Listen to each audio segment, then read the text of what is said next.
Okay guys, welcome back to part 2. Now, welcome back to part 2 where we're going to be looking at Wurgle again versus Dark Riku, and we're going to be looking at Wurgle versus using Orcs this time, and basically how Riku basically deals with that pressure. And part 3 we'll be looking at Torpid versus Riku using his Inquisitor, but we'll wait to get that part. Now if I can actually show you what I want to show you, I don't know if I can do that on here. Yeah. How do I do that? I have to add something. This should be like a window capture device. There you go.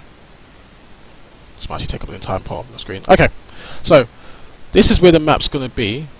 This is the map we're going to be showing today, and it's going to be on Swirl Frontier. Now, Swirl Frontier is a very old map. It was created like on the initial days when Dawn of War actually only had 3 1v1 maps, which were this one, the old Green Tooth Jungle, and Green Tooth Gorge.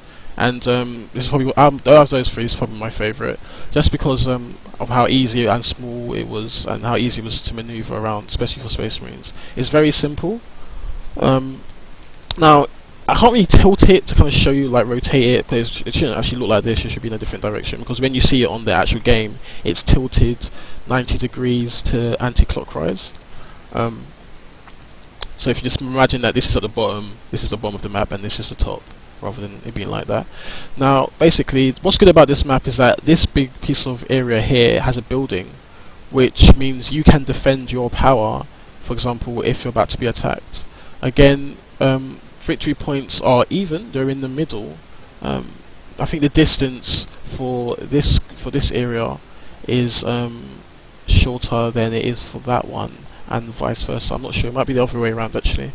But just so you know, most players will look to send their hero up here to cap this point, and send their first unit down here to cap this power point. Now it all depends on how you're going to play. If you're playing aggressive, and the best thing to do is to send your, say you're playing a Chaos Lord, send your heretics here, and send your Chaos Lord past all of these points here, and try to cause some aggro of the squads here or up here, depending on who you're playing. If it's Space Marines, the best thing to do is send him down here just to kind of prevent Space Marines from, like, capping their power, especially if you're a Lictor.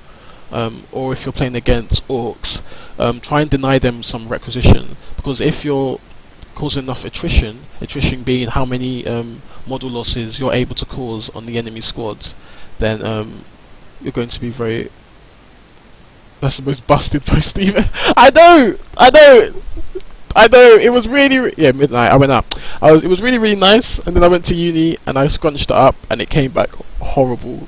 I'm really upset. I had that poster for about 10 years in perfect condition, and now it looks like I used it like a freaking bum wipe. But anyway, so as we get to see this game, what's going to be important, we're going to see most of the combat seems to happen around this area, just because both players are trying to push towards the enemy's generators farm, this being their natural, and this being contested, and always try and look in a different direction to see, okay, so what's my natural area, where can I cap faster, what points actually are give me an advantage to cap. Most players will opt to go for capping here, and holding this part here as well as their power, or capping this bottom half, just this bottom part of the map, and then pushing upwards after they're able to bash power. A really good thing to do when you're trying to bash on this map, and bash, okay, I might have to change that word because that brings up a completely different thought in my head when I say the word bash. No, Keltos, there will be no amnesia, not tonight. It's Tuesday, there's no amnesia tonight, so go away. No, I'm looking. When you're basically trying to attack your enemy and you're trying to get to his farm, it would be really effective if, like I said on the map before, use this area, because it's harder for him to try and get to you. He has to come towards you, and if all your squads are firing in this direction, it means that you can easily just transfer fire onto him, especially if you have a set up squad here or here. And I'll basically show you what I mean when we get into the game, and you can see in a bit more detail of why that's so effective. rather than putting your tactical marine squad who's trying to do a sneaky gen bash here, because say Banshees can just run out and say, yo babes, what you saying, and chop them up into pieces. So without further ado, let's get back into the game. So, okay, in the red corner. Okay, that went completely wrong. This thing's really stupid. Riku should be actually red and Riku should be blue. But pro relic pro. In the blue, red, purple corner, whoever you want to call him, we have Riku playing as the apothecary again. And his scouts looking over them, asking him what they should be, and the apothecary's just chilling there. And Orc's facing the completely wrong direction. That Orc looks like he's trying to give his commander a hand job. Anyway, and playing as the war boss, wearing his beautiful what they called, freebooted war gear or something like that, or something DLC pack. And we shall go. There he goes screaming. And let me just activate music. Right, so anyway, here we go. Now, like I said before, Riku going for his hero, probably going to opt to cap this part of the map just so it gives him requisition. His scouts capping this point, so it looks like they were able to quickly, once they've capped this point, depending on where the enemy position is, cap down here. Now, his hero is probably thinking the same thing. Wergel probably knows that it's usual for scouts to do this capping order where they go here and here. So he's sending us his unit, being his hero, which he can basically force off the scouts immediately, or with shooters, which are going to be able to support this map, allowing his war boss to cap here, if he needs to, or down here, and his shooters to cap down here, or up here. So it looks like he's going to be going both ways. He hasn't seen a commander yet, he hasn't seen him come in this area, so he probably presumes that he's up here. Tactical Marine squad is over here, and that forces off the scouts immediately. Notice how Riku doesn't retreat his squad straight away. Instead, most players would have panicked and said, okay, I don't want to lose a model, let's get out of here. This, by keeping his squad on the battlefield, it allows him to, you know, keep them around and cap another area, or just harass up here, where these slugger boys are. Now, the slugger boys just aren't involved, which means Wergel's already lost half of his power, whereas tactical marines and scouts and the apothecary are basically all you need in the opening engagements of the battlefield. This scout's going to harass over here. Need to kite away from these slugger boys, who are basically the melee counter. Sorry, the melee force of this of the Orc army. Going to jump into that building and use their shotguns to just harass these slugger boys. Now, let's pause for a sec. At the bottom of the map, we can really see there's an engagement going on here, and we'll come back to that in a few seconds. But over here, notice, right, what Riku forced Wergel to immediately have to do. Now, I think that burners actually cost, I think they're 20 power, and that's 20 power that Wergel could have been able to use on, say, a setup team, or upgrading his hero, or getting out a quick pain boy who's a new unit, and I hate him and we'll come back to him, and or storm boys who are the glass cannons, jump infantry. But by jumping in this building, he immediately forced Wergel to have to buy the squad, to buy a burner, forcing him out, which is basically going to be useless because the scouts haven't used their shotgun blast, and they're about to, they just use reds, which is burn that house, a new ability, which basically burns, it's kind of crap to be honest, but kind of burns, it will burn out squads out of a building, no matter how like much hit points the building actually has. And so basically what Riku can now do is trade this scout squad, who are probably going to cap down here, and turn this scout squad, which were originally his capping unit, into his combat unit, and this scout squad into his capping unit instead. So now we're just going to watch what Riku does, multitasking, being very careful. And most players, basically, you'll probably be fingering, oh my gosh, wrong words, thinking, okay, so how is my enemy basically able to move two squads at once? And that is done by shift clicking, which can be done by using the shift. I can't speak today. What's going on, bruv? What's going on? Which can be done by using what was I going to say? By basically holding shift and right clicking, and as long as you hold shift, it's like basically doing a waypoint. the squad will follow wherever you clicked in that direction, allowing you to look away in the hope that you've microed incorrectly and that you've moved them away. So you can send shift click here, here, here, here, here, here, and he would basically, as a melee hero, he'd have to chase them, and that is called kiting. It's very, very, very effective when running away from the squads. And all this will do is give Riku time over here, basically to either shotgun blast and run away, which allows him to go run away, which he shouldn't be running into them. He should really be just retreating and running away, and allows him to get out of there without using the unit. Now, as a melee hero, you have to be very careful when, I don't know why he paused there, he's probably tripped over a piece of grass. You have to be very careful when going up against range heroes, just because you can easily be killed, especially against a tech marine who is very, very, very, very good at range. I think he basically counts his own tactical marine squad. I think he does the equivalent damage, or a bit more actually, I'm not entirely sure. Particularly with his Master Cover Bowler, which kind of sucks, but anyway. So here, Verkle trying to kite Riku around, forcing him to use his heal. Now, the Apothecary isn't he's not a very good hero when you try and send him. He's not the Force Commander, for example, or the War Boss. You can't send him up alone and expect him to, you know, hold his own. Not without upgrades, and not without any like armor, for example, or his swords, the Sanguine Sword, the Vampire Sword, Sanguine Sword, which basically means Sword of Blood, which basically gives him more durability on the battlefields by sapping health, much like the Lictor Feeder Tendrils from his enemy. So it had to force him to get out of it immediately. Scouts has been a nuisance, using green cover, or actually no, in yellow cover actually, which means they're going to take quite a bit more damage than they need to from this War Boss. But it means if he does decide to charge, he can move out of that immediately. Now, Looters, very good, now very good in the elite mods. They're sub team for the Orc Army. Now, one thing I want you guys to realise is because, let's pause here, because Dark Riku bought shotguns on his scouts, he needed to put down a generator farm, basically just so that the power that he lost buying these shotguns for the scouts, he can gain back, and in time, not stopping him from delaying his assault marines. However, if he were to get double shotguns, then he would need an extra generator. I mean, he's got two here anyway, because he's got quite a bit of red cannon. It doesn't look like he's going to spend anything else.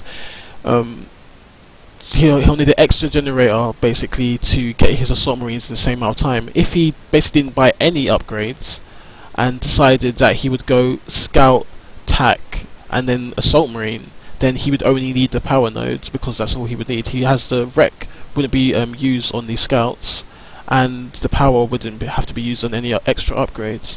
However, getting the scout shotguns out quickly is very effective, especially against races such as orcs or Tyranids, who have cheap but quick melee units. Now, what's important about this build, which I don't think I spoke about on the last stream, on the last part 1, is that double scouts gives you more map control, which basically gives you an extra capping unit and one scout squad which you can use in the engagements. Double tac is very durable, but you suffer map control, and generally isn't. It's got so many ways to be countered. It generally isn't that wise to go double tac unless you've got, say, a Devastator squad to support them.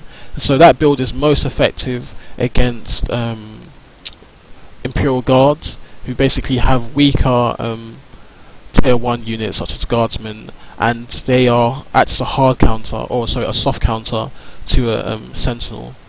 The setup team being the Devastators. That's a hard counter. Anyway, enough of me talking, let's look at the replay. It's generator getting bashed, but assault marines are coming out just in time, allowing Riku basically to stop this. Probably should be moving into that direction, he's just realised.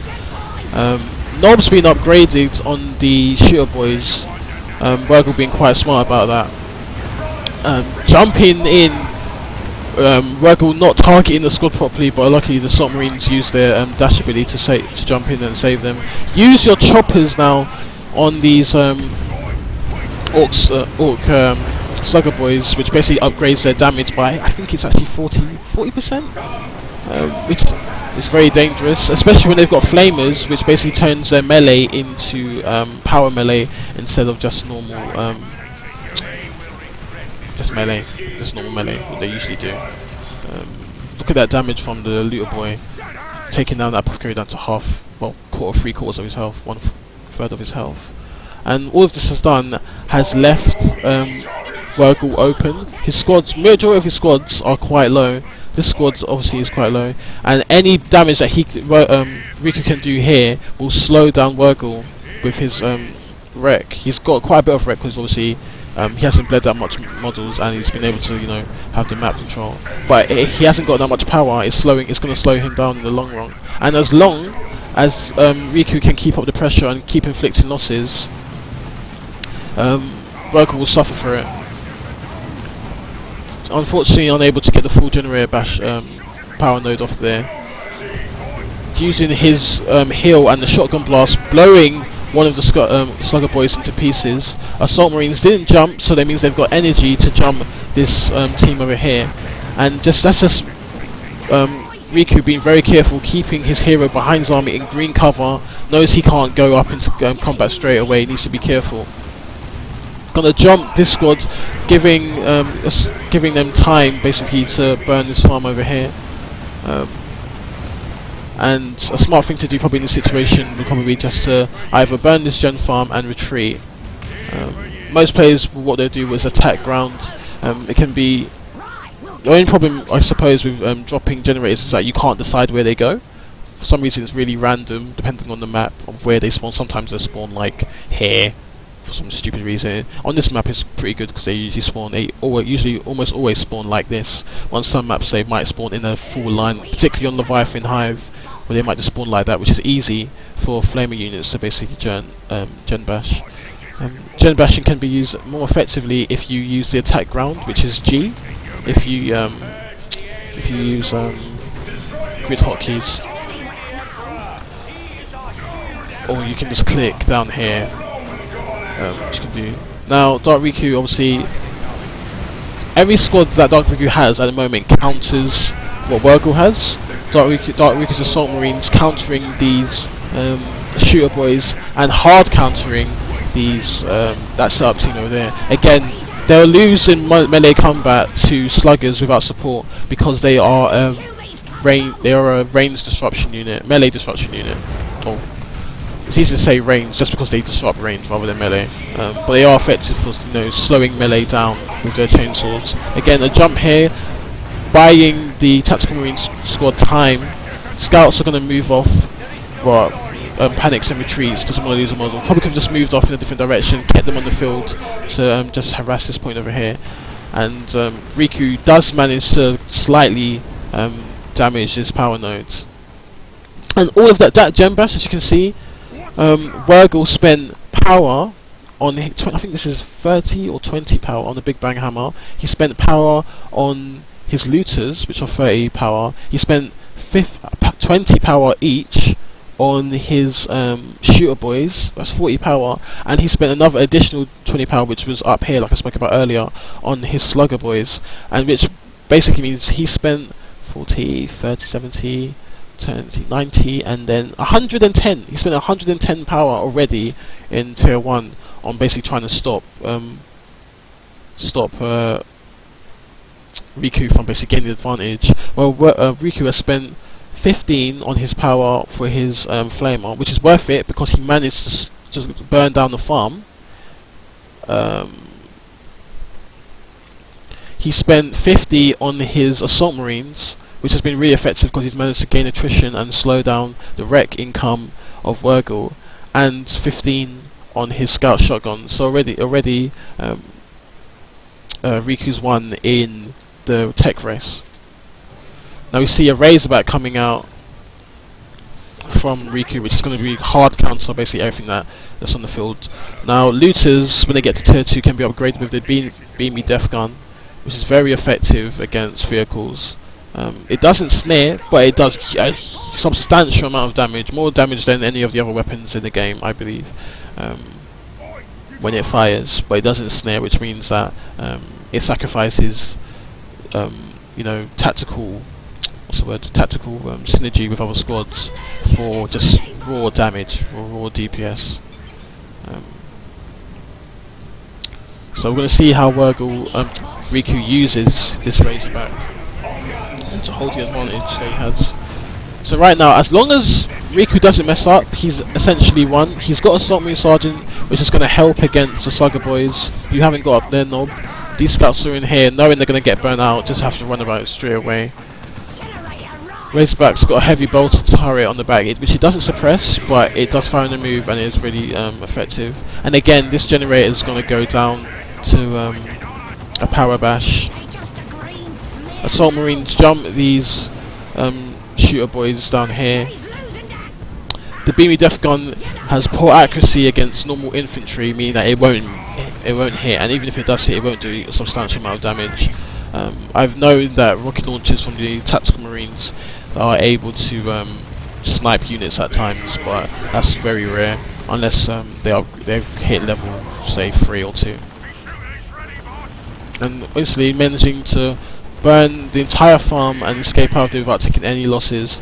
And so far, all Riku's doing is just annoying Wurgle. He's just getting in and getting out quickly. Now the Death Dreads, which won't be as effective as it is, as it could have been initially, because Riku he's ready in tier 2. He can really be prepared for what Wurgle's going to throw at him. Has the metal bomb upcoming, allowing him to basically snare that and slow it down. Probably shouldn't have jumped there, it was a bit of a mistake. Didn't really need to. I could have just kited away. And this Razorback's going to have to be very careful unless he can snipe the lead model, showing its rear armor, and look at that, 2/3 of the health immediately taken out. And instead, unfortunately, he could have taken that again for an extra shot, but decides to focus fire the scouts instead. Riku decides just to still cap, hasn't got anything to really worry about at the moment. The war boss isn't attacking him, so he doesn't need to move, right? He can just cap this point and then, you know, come over here or retreat around the back if he needs to. Scouts over here capping. Slugger Boys upgraded with their knob. Deciding to knock back the war boss, only losing one. No, not even losing a member. Okay, losing a member now, allowing them to get into range and reinforce immediately from the Razorback. So these scouts over here obviously getting a bit tied up by the Slugger Boys. You have to be very careful. They probably won't go down. They're just out of range now. Managing to pull a head out of there safely. Assault Marine is going to come over here. Assault Apothecary. Now let's look at his upgrades. Riku's upgraded with the Armor of Purity, which reduces the recharge time on the Apothecary's heal and increases the Apothecary's health. I think this was traded for Artificial Armor. I believe it is. I think that's what it originally was called. Whereas Armor of Purity now, which basically acts like Artificial Armor of the Force Commander, and just gives him more health and, like it says, gives him a bit more energy. This improved medical equipment gives the Apothecary more energy and energy regeneration, which is going to be really helpful considering he's got quite an energy intensive build with the Master of Bolter costing him 60 energy per use. Which is going to be able to shut down the war boss if he basically tries to tie up this tactical marine squads.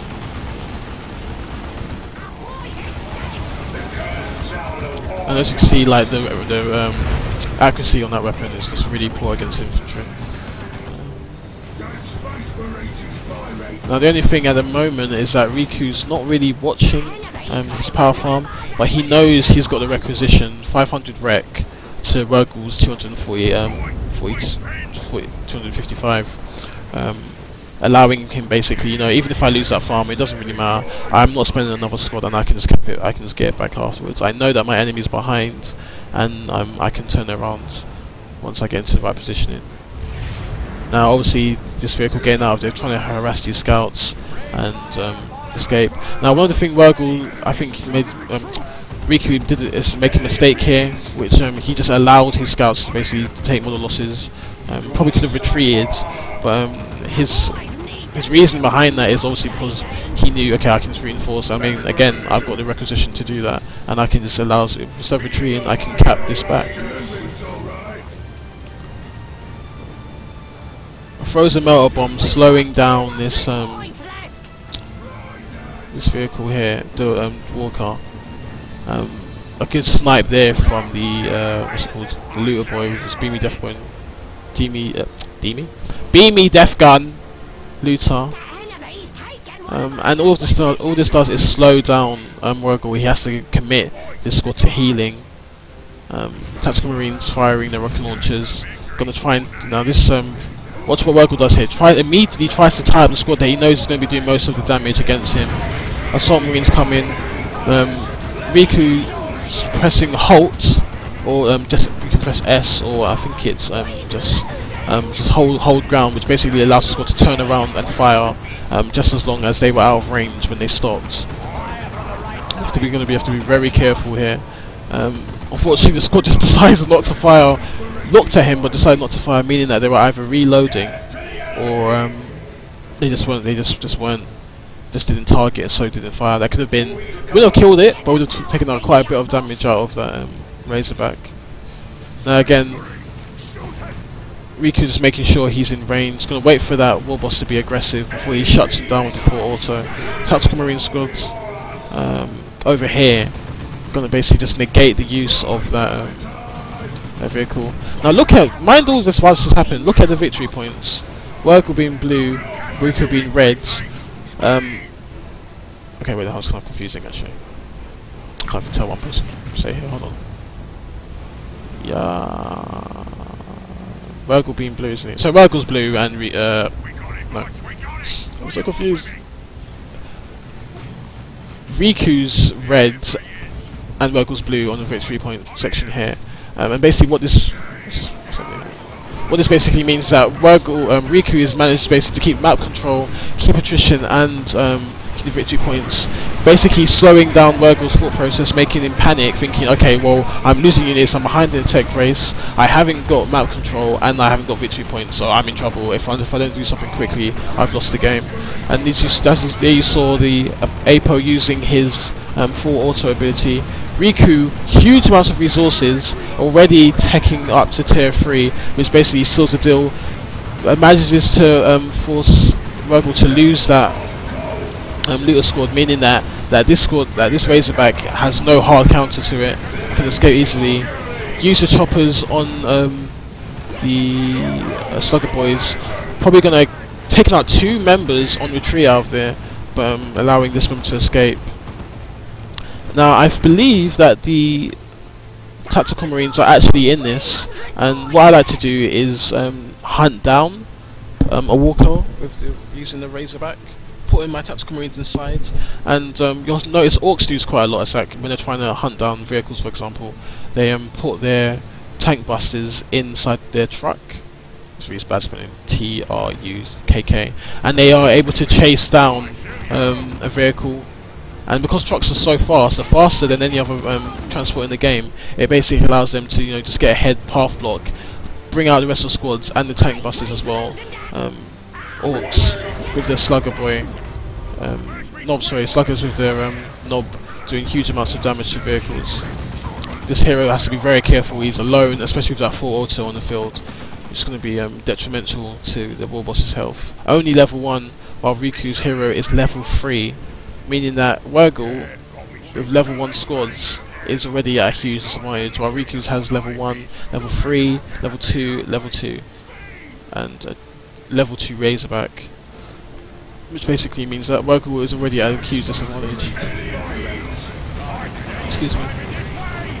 And now, just to seal the deal, it's really lost engagement. Metal Bomb comes down from the Assault Marines. Mercy Strike was about to be used to protect these Tactical Marines, and Terminator just spawned on the field to seal the deal. And all Riku basically did with that is just get the correct upgrades, ensuring he saw what he needed to fight against, didn't rush, saw what he had, and showed this replay just showed the importance of destroying your enemy's power and just slowing them down, and just responding to what you saw on the field. Saw that the war boss would be a huge problem, knew that his melee war gear he'd lose in close combat to the war boss, so got the bolt instead, which means he doesn't have to get into melee combat. He can stay behind his army while supporting them and still shut down the war boss. So, right. Join me for part 3. So hopefully that was helpful. Hopefully you enjoyed that. Join me for part 3 after the break. I'm going to take a quick break and get a drink because my mouth is dry and it's making me fumble and mumble and all sorts of stuff. So we're going to look at the last replay, which is going to be Torpid Gamer versus Riku. So stay tuned for some more player focus, elite focus, player focus. Who cares?